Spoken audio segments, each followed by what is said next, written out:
Hey everyone, I just want to first of all say thank you so much for helping me reach my goal of 1,000 subscribers. I remember when this journey first started and I didn't know how fast I'd grow. I also didn't know how you as an audience would receive the Identity Rebels project. So overall, this is an intimidating experience, also invigorating. And with the trials and errors surrounding game development in general, everything seems to work out in the end of every situation I go through, whether it has to do with animation, debugging, or code. The best thing about it all is that I'm definitely enjoying the process while learning so much, which are the two most important aspects to me. So let me tell you what this video is about. And really quick, if you haven't subscribed yet, I'd appreciate it if you do. This helps my channel's reach on YouTube. Also, likes will get it recommended so more people can watch my videos. Now let's get into episode 11 of my Rebels Devlog series.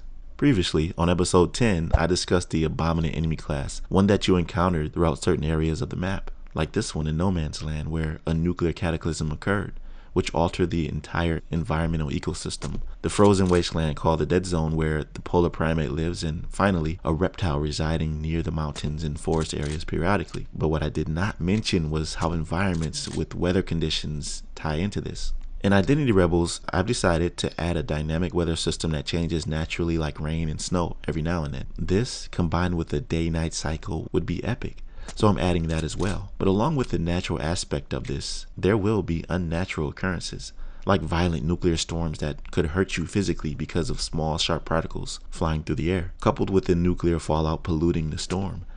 No Man's Land's environment itself is a danger zone due to the years of nuclear matter's permeation throughout the soil. And during these unnatural occurrences are where the abominant mostly spawn. A very unpleasant experience, I must say.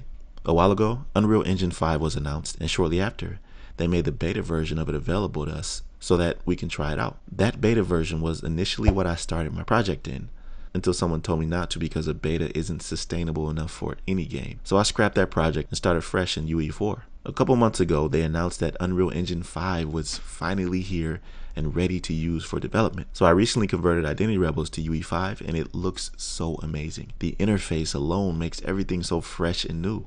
So going forward, I'll be working on my project primarily in UE5.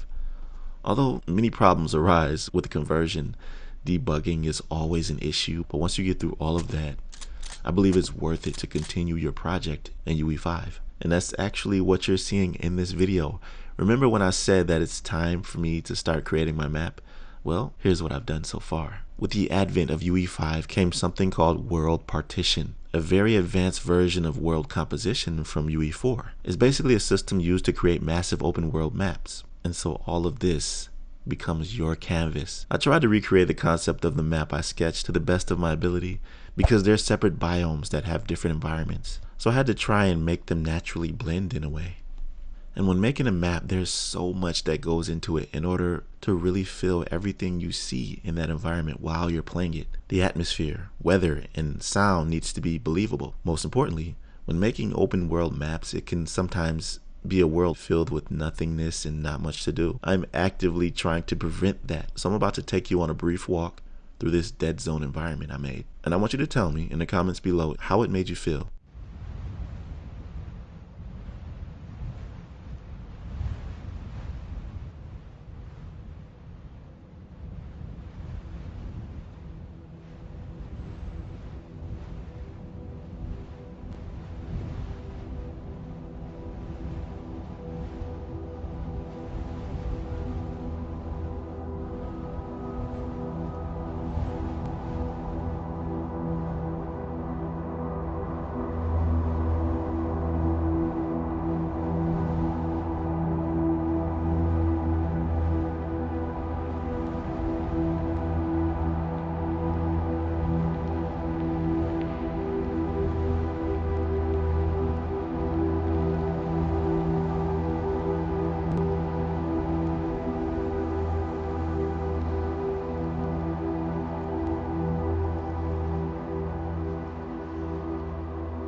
That was how the snow looked when falling, and I think it's pretty awesome. But it was just an ambient environment, which leaves only to your imagination what it could possibly be. Because beyond that is more. That'll be a separate map that you'll just be connected to once you reach that area. And mind you, I'm gonna add even more effects to this, like in the snow having trails when walking and running through it. Those wolves you saw on the mountain actually attacking you if the opportunity presents itself, all of it is work in progress, especially since I haven't figured out how to do it all yet.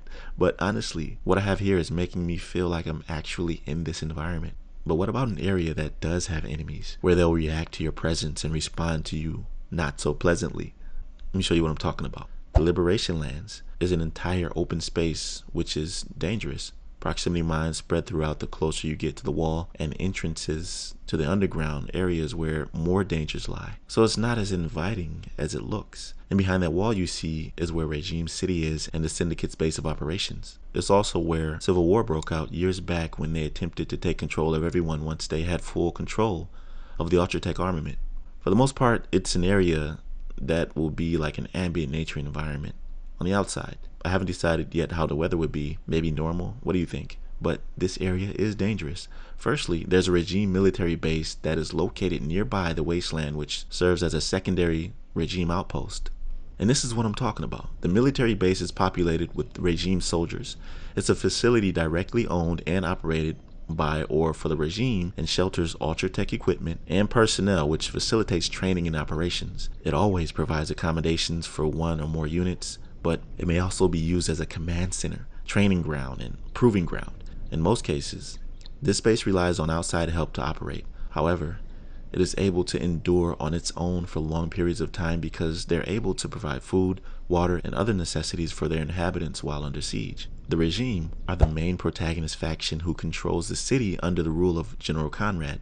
They're very organized and assertive. And before even becoming part of their organization, you must be put through the rigorous regime soldiers training. You can compare this to Navy SEALs or Spetsnaz training. There are different levels of rank based on their experience and combat efficiency. I've got infantry, soldier, tank, grenader, sniper, and captain for now. You won't find all of these ranks at the outposts, just infantry, snipers, and a few captains. Maybe I'll add tanks, but I haven't decided on the roster quite yet. Why don't you chime in down below and help me out with that? Now, as I said before, the outpost is able to endure for long periods of time, so if you try and attack, well, good luck, because it's not easy to infiltrate, as there are snipers who survey and watch towers, infantry making their rounds outside the base, and others who march within. This stronghold is very important to the regime syndicate, therefore it needs to be protected at all times. It serves many purposes, one of which is to gather essential resources and intel needed that are only available in the wasteland and its surrounding environments. So with an established base out here, it's easier to maintain resource collection. The other reasons are in relation to Mansa, the self-proclaimed king of the mountains, whom you'll hear about in another devlog. They're very aware of the dangers out here, so fortifications aren't taken lightly.